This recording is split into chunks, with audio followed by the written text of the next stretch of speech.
Fala pessoal, estamos aqui para mais um vídeo. Meu nome é Arthur, eu sou analista de valores imobiliários e hoje nós vamos falar sobre a Ericsson. Acho que todo mundo lembra, né, já foi uma marca mais importante do passado, setor de telefonia, telecomunicações, mas está tentando se reerguer junto com a Nokia, que também é uma empresa sueca, né, igualmente sueca, mas não se preocupe aí que ela é listada diretamente nos Estados Unidos, esse código de negociação aqui mesmo, ERIC, enfim, todo mundo aí consegue comprar.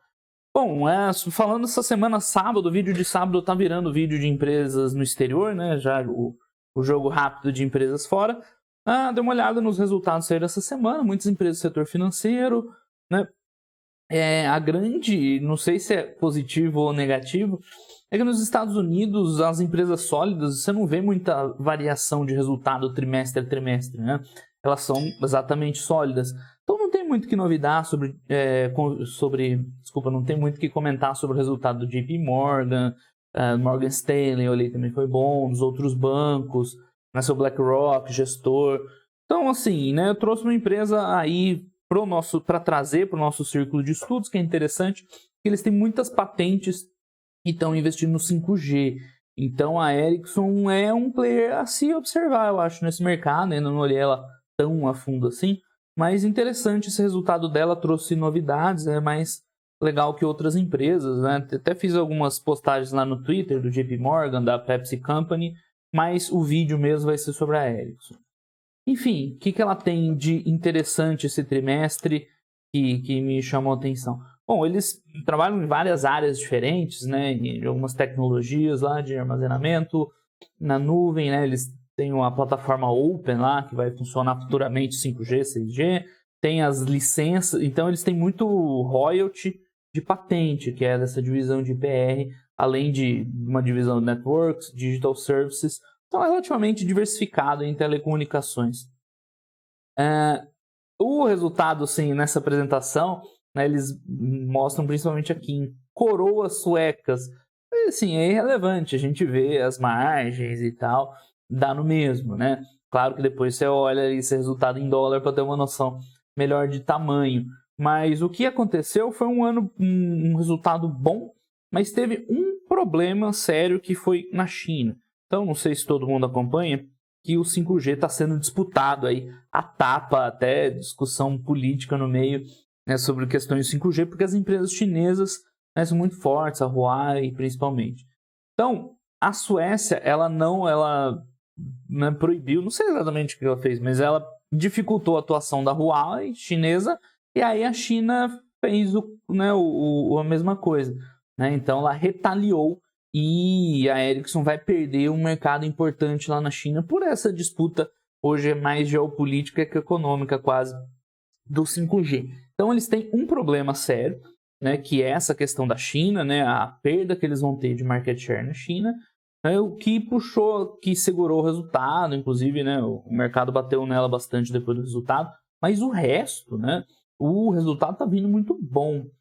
Então, assim, a Ericsson, ela no setor de telecom, geralmente a gente busca empresas mais sólidas, né, mais tranquilas.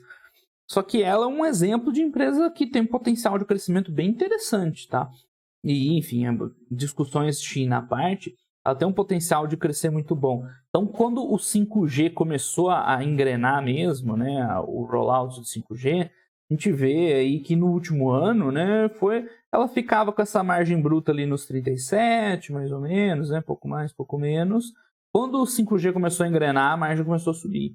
E assim, 5 pontos percentuais não parece muito, mas para essas empresas grandes assim, ganhar 5 pontos de margem é bastante, tá? Então, ela parece que esse rollout do 5G está puxando bem o resultado. Você vê que está crescendo assim, ó, bastante. Que a gente está falando de receita, né? Sales e margem bruta. Então, assim, apesar de as receitas terem ficado mais ou menos estáveis, né, de 2020 para 2021, como a margem está melhorando, né, o resultado operacional tá vindo junto, né? E aí é interessante esse crescimento que eles estão mostrando com expansão de margem. As áreas lá, né? Não dá, um vídeo curto, não dá para comentar em detalhes, principalmente essas áreas aqui, né, onde o pessoal está crescendo. Então, financeiramente aqui, olhando mais para baixo das receitas, a gente já viu que ficou mais ou menos estável, só que como a margem melhorou, um EBIT aqui, que é o que eles usam para resultado operacional, subiu bem, 30%, né? Em relação ao ano anterior, ou mesmo em relação ao primeiro trimestre também 10%. Eu vi que o resultado dela é um tanto regular, porque aquele segmento IPR, ó, esse aqui, ele assim depende da empresa ir fechando contratos, são contratos grandes, então ganha bastante num trimestre, no outro nem tanto, e no outro vem bom, então ele vem devagar. Eles até comentam no call lá, eu estava olhando, e olha só a variação da margem bruta, né? Trimestre a trimestre. Ela vai quase uma curva senoidal. Só que quando você coloca os últimos 12 meses, dá uma normalizada, né? E dá para ver melhor. Então, assim, trimestre a trimestre, né? Talvez não seja grande coisa, mas o fato é que está indo para cima, né? Está puxando tudo para cima. Uma melhora, como é uma empresa de margem relativamente baixa, né? Olha aqui a margem dela operacional, né? Tava 8, 10. Quando você tem uma melhora assim de rentabilidade, o resultado pula muito. O seu lucro subiu 50%. Então essa é a parte boa das empresas de margem baixa. Quando você tem uma melhora no top line ou um ganho de produtividade, né, o bottom line, né, a parte de baixo aqui, sobe forte. Tá subindo 50%, como eu falei, tem um certo ali caráter, não é sazonal, né, porque não tem regularidade. Tem uma certa, né, variação trimestre a trimestre, mas como um todo está apontando para cima, inclusive geração de caixa subindo. Né, o 5G precisa de muito investimento, ela tem um CAPEX alto, né, não é tão alto assim o CAPEX, mas ela investe bastante em Research and Development e CAPEX, né, juntando os dois é bastante, mas um Free Cash Flow de respeito subindo também, então ela está num momento interessante. Confusões com a China à parte, né? Aqui a parte de baixo, né, da DRE, falando mais de fluxo de caixa livre, que também, né, vai variar, né, trimestre a trimestre, mas como um todo aí crescendo também, melhorando as métricas de retorno, né? É uma empresa interessante para se acompanhar.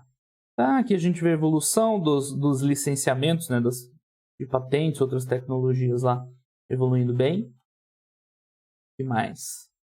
Tá, os highlights, related, resumo. O mais interessante para ela é isso, é longo prazo, né? A gente viu que trimestre a trimestre ela dá a sua variadazinha, né? Dá uma certa volatilidade, mas para o longo prazo, né? Como o 5G mal começou, é um player importante do 5G. No Ocidente, talvez tenha muita oportunidade para eles, à medida que talvez role aí algum boicote para a China, né? Tem essa discussão geopolítica. Então a China atrasou um pouquinho o resultado deles, mas por outro lado, né, pode sobrar à medida que os outros países, né, no lado ocidental forem, né, abrindo aí, licitando as suas redes 5G, pode começar a vir um retorno interessante para a Ericsson.